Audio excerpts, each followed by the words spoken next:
Señor, tú que escudriñas la mente y el corazón, tú que conoces nuestros pensamientos, hoy nos acercamos a ti conscientes de que nada podemos ocultarte. Tú conoces, Señor, nuestras intenciones. Tú sabes lo que hay dentro de nosotros. Y por eso, Señor, seguramente sabes si hemos dejado de amarte con todo nuestro corazón, con toda nuestra alma, con todas nuestras fuerzas. Si hemos dejado de asombrarnos de tu gran poder y deidad, de tu misericordia cada día. Por eso hoy te ruego que por medio de tu palabra, tú avives nuestros corazones, que tú, Señor, despiertes más pasión por ti, que nos ayudes, Señor, a vivir como adoradores. Y te ruego por mí, Señor, que tengas misericordia de tu siervo, que al exponer tu palabra, Señor, pueda predicar fielmente sin agregar o quitar ni tan solo una coma. Te lo pedimos en el nombre de Jesús. Amén. Gracias. Muy bien, ahora sí vamos a ir al Salmo 19. Este es un salmo de David. Y para resumirles un poquito el bosquejo de la prédica, eh, este salmo va a recordarnos o nos recuerda que Dios siempre se ha manifestado, que Dios siempre nos ha hablado. Y este es con el fin de entendamos lo glorioso que es y que le adoremos, como merece ser adorado. He dividido este sermón en tres partes. La primera, veremos que Dios nos habla a través de su creación. En la segunda parte veremos que nos habla a través de su palabra. Y terminaremos hablando de que nos habla para que seamos verdaderos adoradores.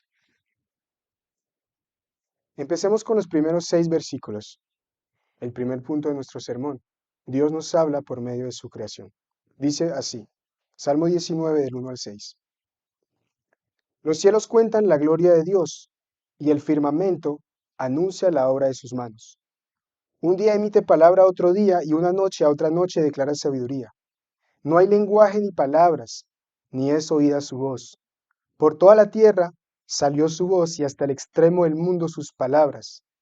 En ellos puso tabernáculo para el sol, y éste, como esposo que sale de su tálamo, se alegra cual gigante para correr el camino. De un extremo de los cielos es su salida, y su curso hasta el término de ellos, y nada hay que se esconda de su calor. Vamos a dejarlo ahí. Entonces el Salmo inicia declarando algo que acabamos de decir. Dios nos habla a través de las cosas creadas, a través de su creación, a través de todas aquellas cosas especiales que nos rodean cada día. En el versículo 1 dice que los cielos cuentan la gloria de Dios. Cuando nosotros vemos la inmensidad de los cielos, cuando vemos la belleza del firmamento, eso debe despertar algo en nosotros. De hecho, creo que lo hace. Y ese algo es muy sencillo. Hay un mensaje detrás de tanta belleza, detrás de tanta majestad. El problema es que a veces no entendemos el mensaje. A veces lo ignoramos e incluso a veces lo cambiamos, lo pervertimos. Quiero leerles unas palabras de Arthur Pink, que escribió en su libro Los atributos de Dios. Me llama mucho la atención cómo hay tantas cosas que vimos todos los días que no nos damos cuenta que son el producto de la bondad de Dios. Dice lo siguiente: la bondad de Dios es notoria en la variedad de placeres naturales que ha provisto para sus criaturas. Dios podía haberse contentado satisfaciendo nuestra hambre, sin que la comida fuera agradable a nuestro paladar. Qué evidente es su bondad en la variedad de gustos que ha dado a la carne, las verduras y las frutas. Dios nos ha dado no solo los sentidos, sino también aquello que los satisface, y esto también revela su bondad. La tierra podía haber sido igualmente fértil sin que su superficie fuera tan satisfactoriamente variada. Nuestra vida física podría haberse mantenido sin las flores hermosas que regalan nuestra vista y que exhalan dulces perfumes. Podríamos haber andado sin que los oídos nos trajeran la música de los pájaros.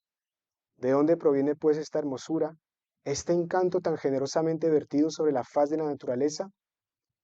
Verdaderamente, como dice el Salmo 145:9, bueno es Jehová para con todos, y sus misericordias sobre todas sus obras.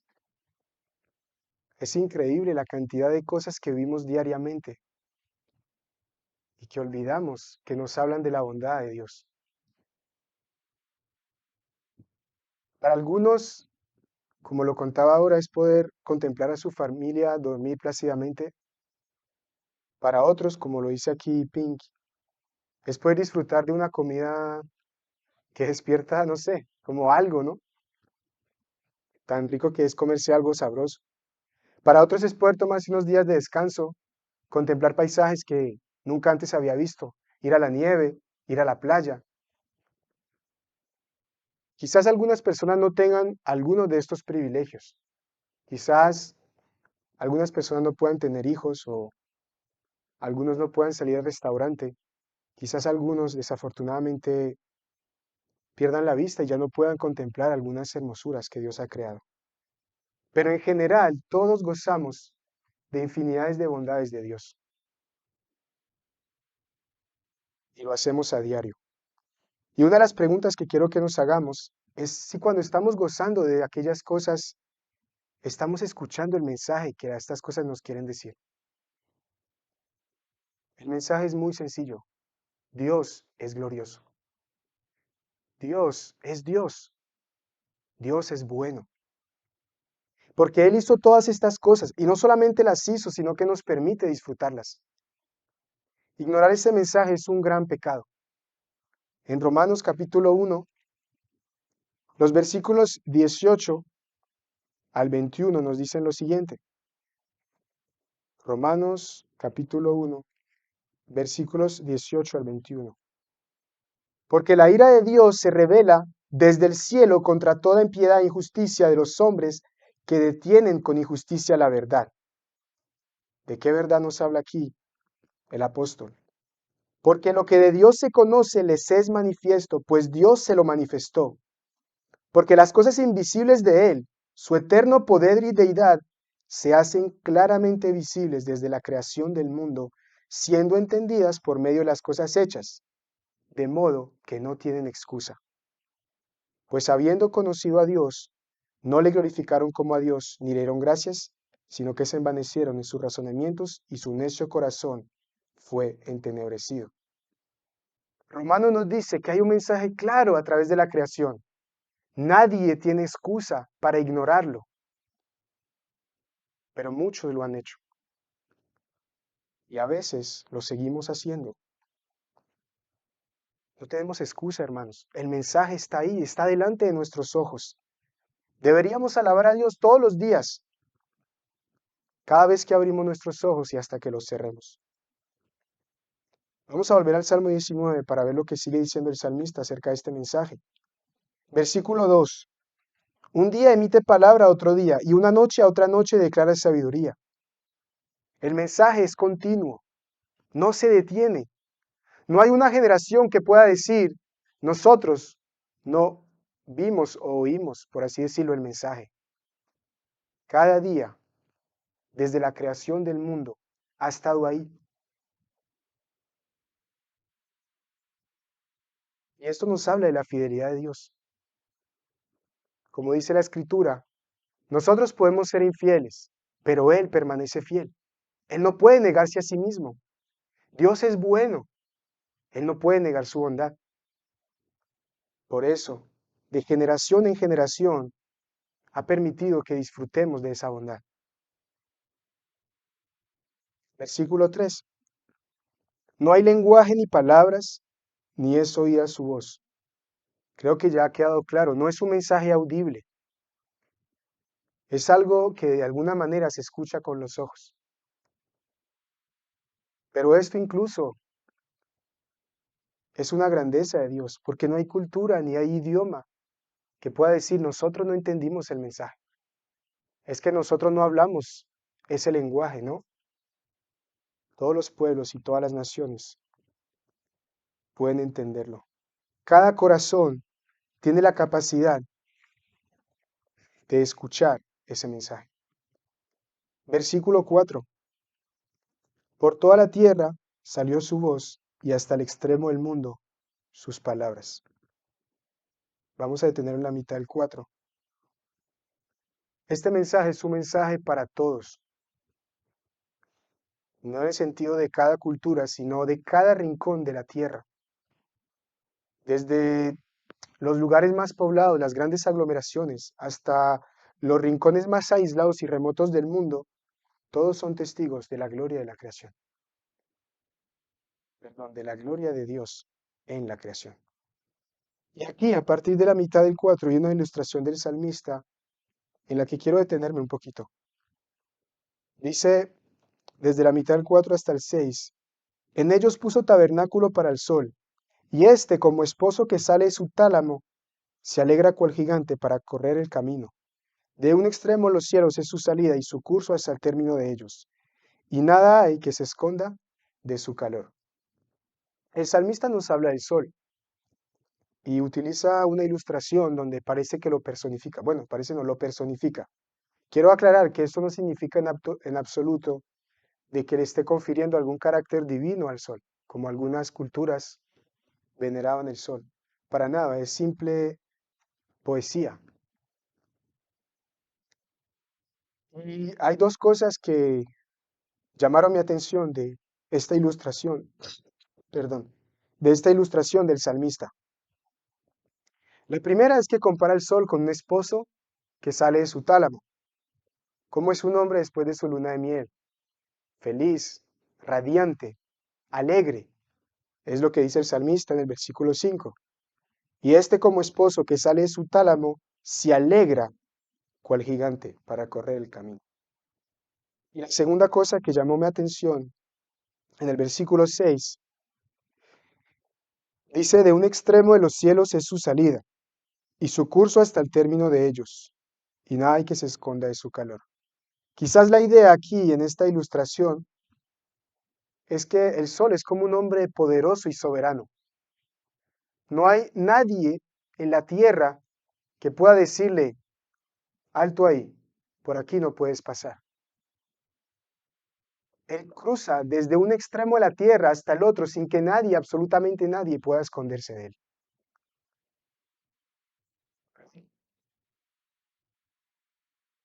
Gracias, Eterno. Y después de ver estas dos ilustraciones, que el sol es como un hombre alegre y a la vez un hombre poderoso y soberano, quiero recordar cómo empieza David esta ilustración. Él dice que fue Dios que le dio casa al sol. Dios le puso sus límites. Es decir, este hombre alegre, poderoso, soberano, es como todos nosotros, un siervo más del Creador. Y creo que esto es algo de lo que podemos aprender, porque nosotros también tenemos que ser como Él, obedecer a Dios con alegría y servirle con humildad, independientemente de la autoridad que Dios nos haya dado en este mundo, reconocer su grandeza y su soberanía sobre nosotros. Y esto me lleva a una pregunta que quiero que nos hagamos, y es si estamos ignorando el mensaje que la creación nos da. Como decía al principio, podemos a veces ignorar o a veces transformarlo, cambiarlo, pervertirlo. Y, perdón, la primera pregunta era si lo ignoramos y la segunda pregunta es si lo estamos pervirtiendo. Es decir, más allá de dejar de darle la gloria a Dios por todas aquellas cosas, si estamos cayendo en darle gloria a las cosas creadas. Si estamos cayendo en conferirle algún tipo de mérito a la creación cuando todo apunta al Creador. El mensaje de la creación es acerca de Dios, no es acerca de la creación misma. No es acerca de los astros, de los animales, no es acerca de nosotros, los seres humanos. Como dice también Romanos en el capítulo 1, después de lo que leímos, el apóstol sigue diciendo lo siguiente, versículos 22 y 23. Profesando ser sabios, se hicieron necios y cambiaron la gloria de Dios incorruptible en semejanza de imagen de hombre corruptible, de aves, de cuadrúpedos y de reptiles. Entonces, a veces ignoramos el mensaje de Dios y a veces lo convertimos en otra cosa. Recuerdo que ahora en las fiestas me salían muchos videos de comida y salió un video de un chef famoso de aquí de España que había diseñado un menú para Navidad. Entonces, básicamente promocionaba su caja con sus postres, su plato principal, sus entrantes. Y en su video, pues él hace una demostración. Es muy sencillo. Abres la caja, lo calientas, él se sirve un bacao, se lo mete a la boca y cuando lo prueba dice, este es el bocado de la Navidad. Este es el bocado que os va a hacer felices las fiestas. Parecen palabras sencillas, palabras que quizás muchas personas dicen, pero reflejan algo en el corazón del hombre. La idolatría. Cómo a veces pensamos que algo en la creación puede producir algo que solamente Dios nos puede dar. No hay nada debajo del sol que pueda hacernos felices. No hay nada en la creación que se merezca tal adoración. Todo lo que Dios ha creado tiene un propósito, llevarnos a Él para que le adoremos. Y en eso consiste la felicidad, en encontrar nuestro lugar, en vivir para Dios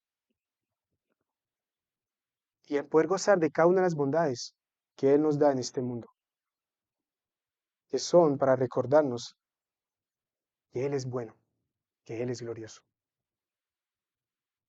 Así que tengamos mucho cuidado, hermanos, en darle algún mérito a las cosas creadas. A veces son tonterías, un plato de comida, pero así es el corazón del hombre, así de idólatra somos nosotros. Como si hubiera alguna excelencia en este mundo que no provenga de la bondad de Dios. Y también tengamos cuidado no solamente con idolatrar los placeres de este mundo, sino también con idolatrarnos a nosotros mismos.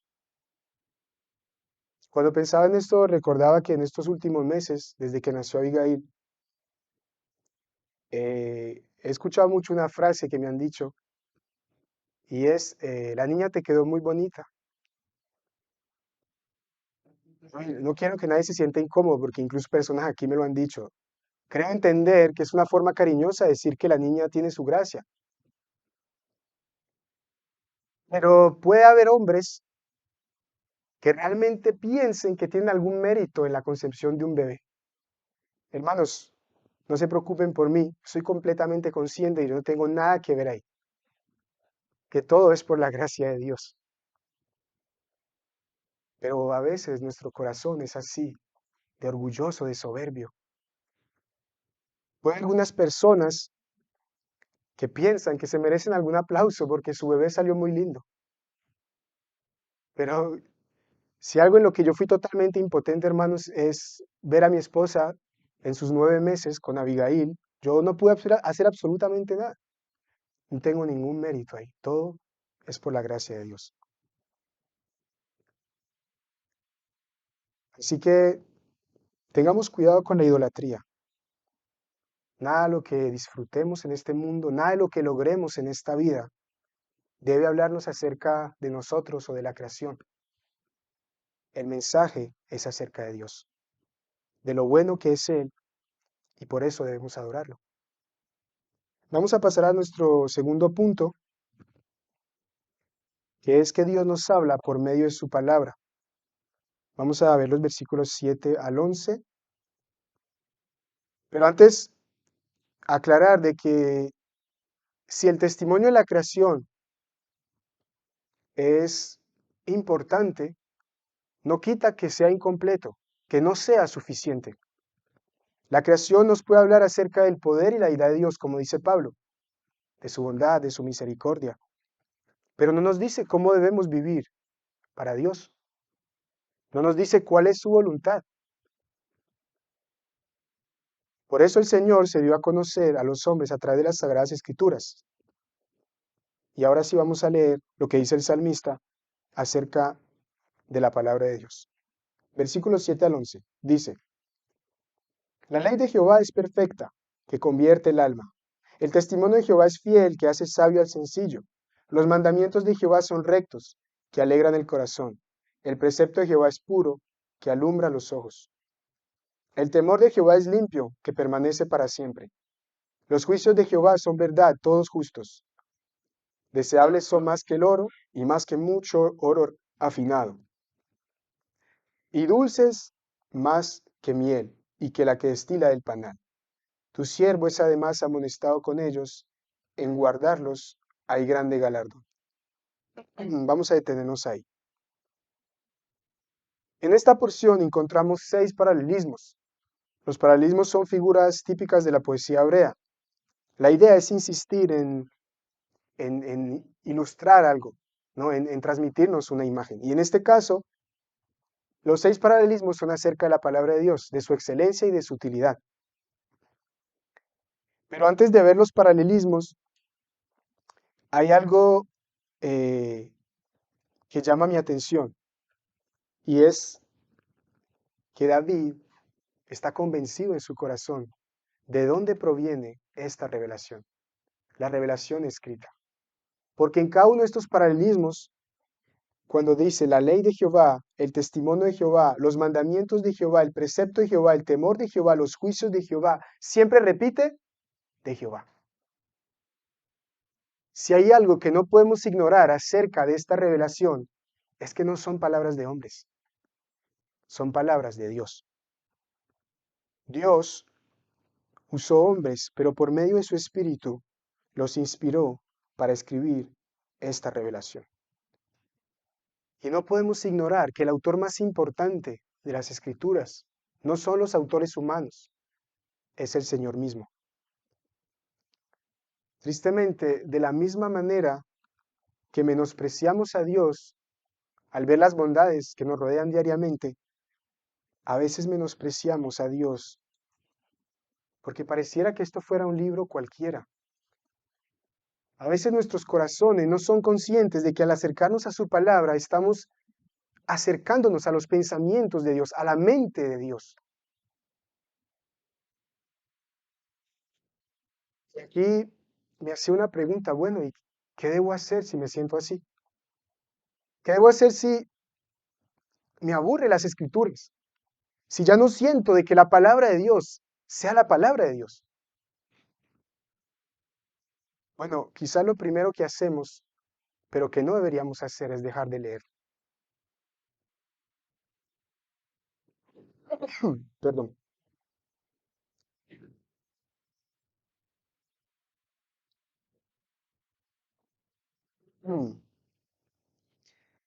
La única manera de que nuestros corazones sean impactados por la escritura, de que experimenten de que no son palabras de sabiduría humana, sino que son los pensamientos de Dios, es a través de la obra que el Espíritu Santo lleva a cabo por medio de la palabra misma.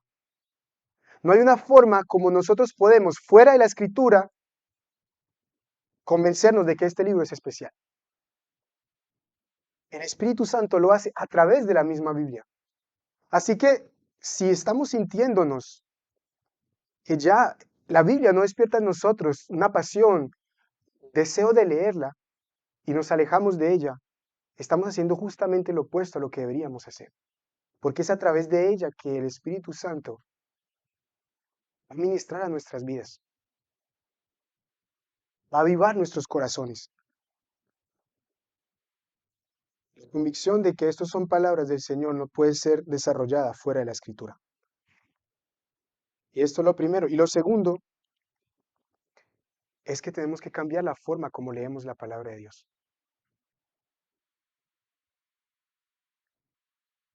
A veces leemos la Biblia como si fuera un libro de recetas. Todos los días tenemos que cocinar y todos los días hay una pregunta muy difícil que voy a preparar hoy. Debe ser algo diferente de ayer o de anteayer. Y quizás alguno tenga un libro de recetas. Lo más fácil, bueno, voy a un libro de recetas, a ver y cojo una y bueno, ahí me dice todo lo que tengo que hacer. Punto A, punto B, ingredientes, tan, y ya. La cena está lista. A veces así hacemos con la palabra de Dios. Bueno, Ya ayer leí, hoy otra vez voy a leer, Señor, dame algo nuevo, una indicación nueva para el día de hoy. ¿Qué es lo que tengo que hacer hoy? A veces vemos la Biblia como una aplicación de streaming. Estamos aburridos, fácil, entramos al Netflix con su millón de películas y alguna buena habrá que nos entretenga un rato. Nos despertamos por la mañana, quizás nos acercamos al Señor y le decimos, Señor, hoy quiero que me des ánimo. Cuéntame una linda historia en tu palabra que me anime.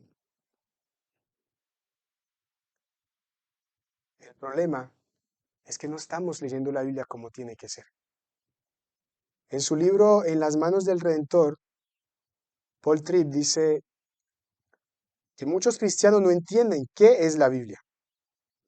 Suelen ir a partes aisladas de la escritura para que encajen con la necesidad del momento. Pero él advierte que cuando hacemos eso, no nos estamos acercando a la Biblia como tiene que ser. ¿Por qué? Él dice, el yo todavía se encuentra en el centro. La necesidad personal es el enfoque y la felicidad personal sigue siendo el objetivo. Pero ese no es el objetivo de la palabra. La Biblia es la palabra de Dios, es la historia de Dios. El enfoque le pertenece a Él, no a nosotros. Y debemos leerla como lo que es. Lo que Él quiera contarnos es autoridad de Él, no decisión nuestra. Cada página cumple un propósito. Tenemos que dejar de darle avance rápido a la Biblia como hacemos con las series de Netflix, para ir a las partes que nos gustan. Tenemos que escuchar lo que Dios tiene para decirnos en cada versículo. Y tenemos que centrarnos en conocer a Dios, no en nuestra necesidad. En conocer cuál es su voluntad, no cuál es la respuesta a nuestros deseos. Así que cuando vayamos a la palabra de Dios, pidamos al Espíritu Santo que nos ayude a entender qué son los pensamientos de Dios y que nos ayude a leer la Biblia como tiene que ser leída, dejando de lado el yo y permitiendo que Dios, a través de su sabiduría, impacte nuestros corazones, nos hable de Él. También nos habla de nosotros, pero a veces no como queremos. Y que poco a poco avive nuestros corazones por medio de su palabra. Si volvemos al Salmo 19 y a los paralelismos de David, por razones de tiempo no voy a desarrollar cada paralelismo. Él dice ahí que la Biblia es perfecta, es fiel, es recta, es pura, es limpia, es verdad, es duradera también, es justa. Y también nos dice que convierte el alma, que hace sabio al sencillo, que alegra el corazón, que alumbra los ojos. Pero lo que sí quiero resaltar de esta parte es que usted aquí no va a encontrar alusión a cambios externos. El salmista no habla de riqueza, de fama, de éxito, de cómo ser un empresario próspero, cómo ser un padre exitoso. No habla de esas cosas. El salmista está hablando de cambios internos. Habla de la conversión de nuestra alma. Habla de aprender sabiduría, que es temer y vivir para Dios. Habla de tener un corazón con contentamiento. Habla de tener ojos que sepan reconocer lo bueno, lo verdadero. Y aquí está ocurriendo algo muy especial, porque David vivió siglos antes de Jesús. De hecho, en su momento la revelación escrita que ellos tenían era mucho menor a la nuestra. No tenían todos los profetas menores que vinieron después de él, no tenían el Nuevo Testamento. Básicamente tenía el Pentateuco, algunos libros históricos como Josué o Jueces, algunos libros sapienciales como Job, por ejemplo. Pero a pesar de la poca revelación que tenía, David entendió el propósito de la Escritura. El propósito de la Escritura no es la justicia propia, no es la justicia del hombre, sino la justicia que es por la fe.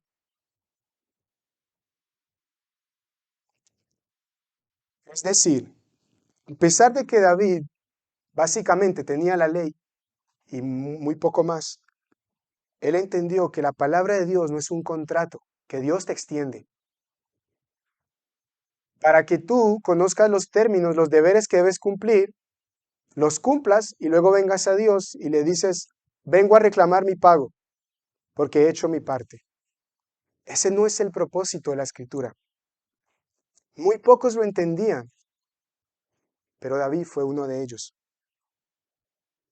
Dios nos dio su palabra como un regalo. Él quería revelarnos quién era Él y quién éramos nosotros delante de Él. Quería que entendiéramos que nosotros no podemos cumplir su ley, que nosotros no podemos alcanzar su justicia en nuestras fuerzas, que lo que Él busca es que nosotros nos humillemos ante Él.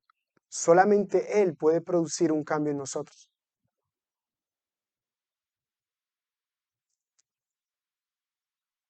Eso es lo que David entendió.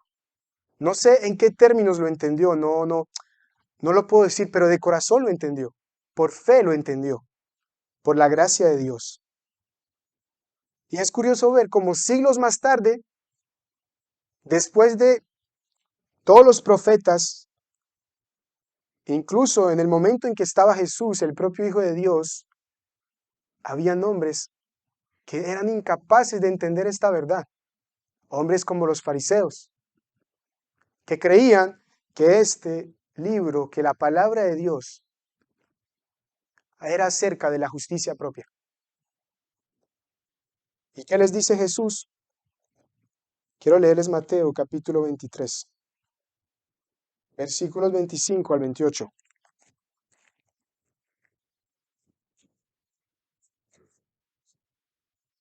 Dice, Mateo 23, 25 al 28. Ay de vosotros, escribas y fariseos hipócritas, porque limpiáis lo de fuera del vaso y del plato, pero por dentro estáis llenos de robo y de injusticia. Fariseo ciego, limpia primero lo de dentro del vaso y del plato, para que también lo de fuera sea limpio. Ay de vosotros, escribas y fariseos hipócritas, porque sois semejantes a sepulcros blanqueados, que por fuera la verdad se muestran hermosos, mas por dentro están llenos de huesos de muertos y de toda inmundicia. Así también vosotros por fuera la verdad os mostráis justos a los hombres, pero por dentro estáis llenos de hipocresía e iniquidad.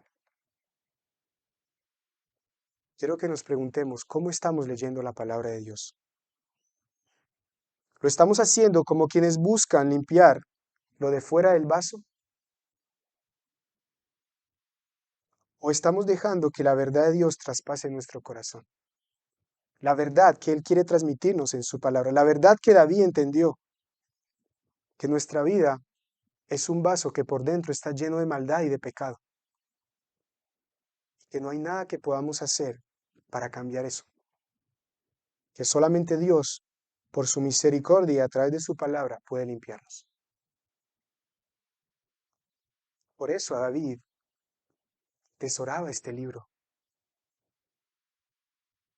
Él entendió que no había nada en este mundo que pudiera hacer para ser limpio,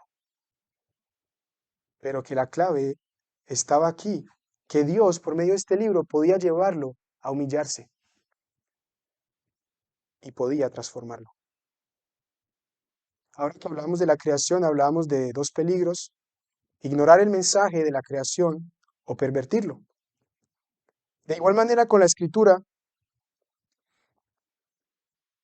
podemos ignorar el mensaje, podemos menospreciar que son palabras de Dios y también podemos pervertirlo. Podemos pensar que su propósito es exaltar nuestra justicia cuando su mensaje nos dice que nadie puede ser justo por sus propios medios. La única justicia a la que nos quiere llevar la revelación escrita de Dios es la justicia que es por la fe en Cristo Jesús. El verdadero mensaje de esta revelación es acerca del Hijo.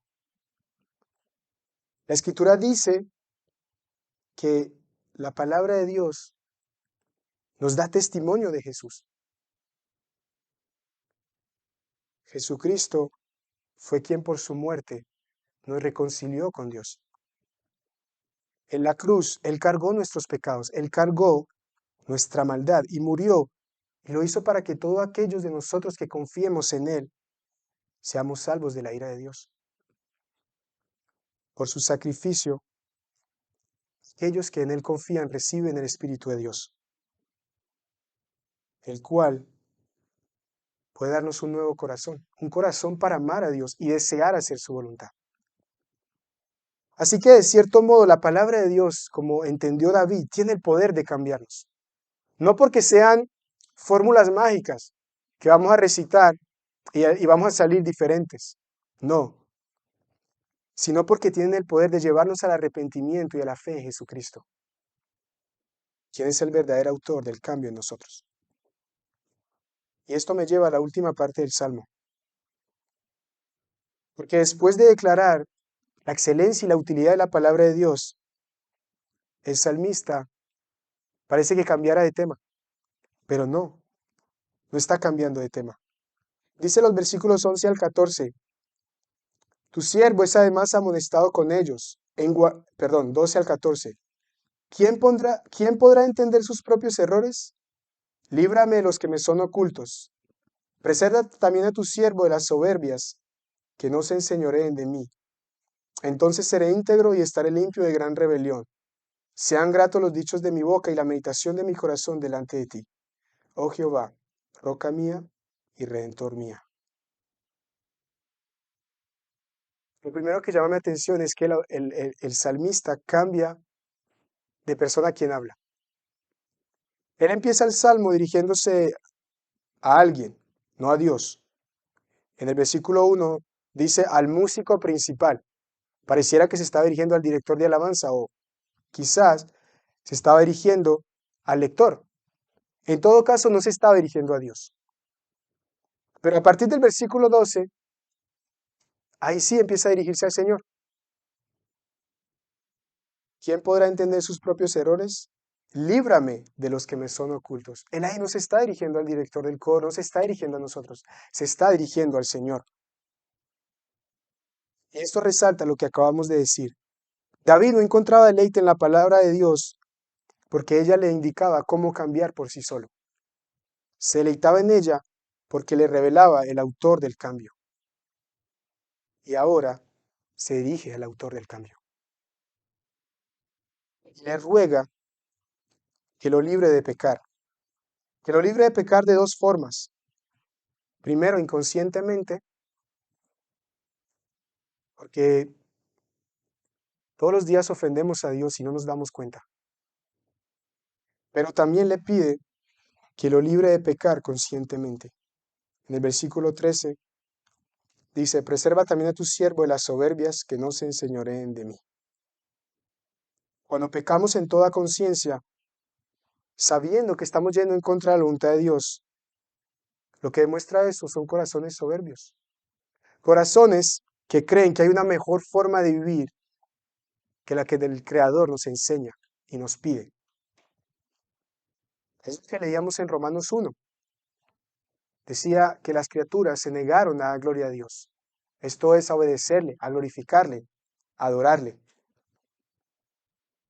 Su razonamiento se envaneció, decía Romanos. Estaban envanecidos, llenos de soberbia. Y así nos puede pasar a nosotros. Por eso el salmista le pide al Señor que lo guarde de tal soberbia, de pecar conscientemente, además de pedirle que le guarde de pecar inconscientemente. Y el salmista termina esta oración expresando el deseo por el cual quiere ser libre de pecado. Entonces seré íntegro y estaré limpio de gran rebelión. Sean gratos los dichos de mi boca y la meditación de mi corazón delante de ti, oh Jehová, roca mía y redentor mío. La finalidad de la revelación de Dios debe ser una verdadera adoración. Debe ser que nosotros vivamos delante de Dios como Él quiere, agradándole en todo. Y esta oración no puede provenir de un corazón que no escucha a Dios. Por eso debemos estar atentos. Debemos escuchar lo que Él nos dice, lo que nos dice por medio de la creación, lo que nos dice por medio de su palabra y por encima de todo, lo que nos dice por medio de su Hijo.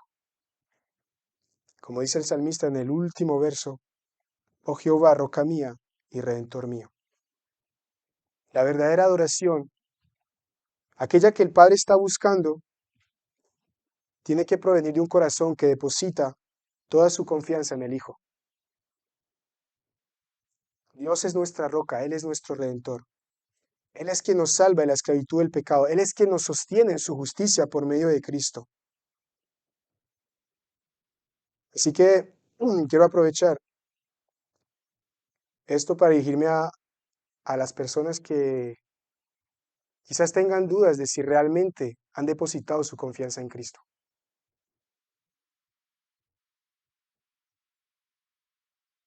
Quiero que se pregunten si han prestado atención al mensaje de la creación, que nos dice a todos que existe un creador que demanda de nosotros adoración. Seguramente, si alguien aquí no ha confiado en Cristo, se ha confrontado el mismo fracaso que todos nos hemos confrontado. Y es que buscando ser justos, buscando ser buenos, buscando cambiar lo de dentro del vaso, han fracasado. Quizás buscando ser un mejor esposo, un mejor padre, un mejor amigo, una mejor persona. Pero quiero decirles de que hay esperanza. Hay esperanza porque si nosotros no podemos cambiar lo que somos por dentro, Cristo puede hacerlo. Él puede darnos un nuevo corazón. Él puede vencer las tinieblas que hay dentro de nosotros. Él puede llevarnos a ser verdaderos adoradores, tal y como Dios lo demanda. Así que mi invitación es que todo aquel que no haya puesto su confianza en el Hijo, acepte morir el día de hoy. Morir a sí mismo, morir a su propia justicia, a sus propios esfuerzos, y que abrace la justicia que es por la fe en Cristo Jesús. Y ya para concluir, hermanos, quiero resumir lo que hemos dicho el día de hoy. Dios nos ha estado hablando desde que fundó el mundo. Quizás hemos dejado de prestar atención. Quizás no hemos oído su mensaje. Quizás lo hemos convertido en otra cosa, en un mensaje acerca de nosotros. Pero hoy el Señor nos quiere animar, nos quiere exhortar. Quiere que nuevamente escuchemos lo que nos ha querido decir, tanto a través de su creación como a través de su palabra, que es acerca de su Hijo. Así que los invito, los animo a que nos sometamos a Cristo, de que permitamos que el Espíritu de Dios nos lleve a adorar a Dios todos los días por medio de las cosas que nos rodean, que nos lleve a adorar a Dios cada vez que abrimos su palabra, que permitimos que nos transforme, que todo lo hagamos, no en nuestras fuerzas, sino confiados en la justicia que es por Cristo Jesús. Amén. Vamos a orar. Padre, en esta noche queremos alabarte, queremos decirte que somos conscientes de nuestra debilidad y de nuestro pecado, que nuestros corazones son idólatras, que hasta el mejor de nosotros ha fracasado en darte gloria. Te pedimos perdón, Señor. Te rogamos que el día de hoy nos den nuevos ánimos, un nuevo deseo, Señor, de escuchar lo que tienes para decirnos a través de todas las cosas, Señor, a través de la sonrisa de un bebé, a través de unas vacaciones, a través de un plato de comida. Queremos escuchar tu voz. Queremos que nuestros corazones sean movidos a glorificar tu nombre. Te rogamos que nos ayudes en el diario vivir, que cuando abramos tu palabra, tú transforme nuestras vidas. Guárdanos, Señor, de centrarnos en nosotros y ayúdanos, Señor, a buscarte a ti, a buscar el reflejo de tu gloria que es por medio de Cristo en tu palabra. Que podamos vivir, Señor, para la gloria de tu Hijo. Que podamos, Señor, ser un testimonio viviente, un reflejo, Señor, de tu hermosura, de tu bondad, de tu justicia, Dios, pero no por nuestros méritos, por nuestras obras, sino por la gracia que es en tu Hijo. Te damos gracias en esta noche por tu palabra, en el nombre de Jesús. Amén.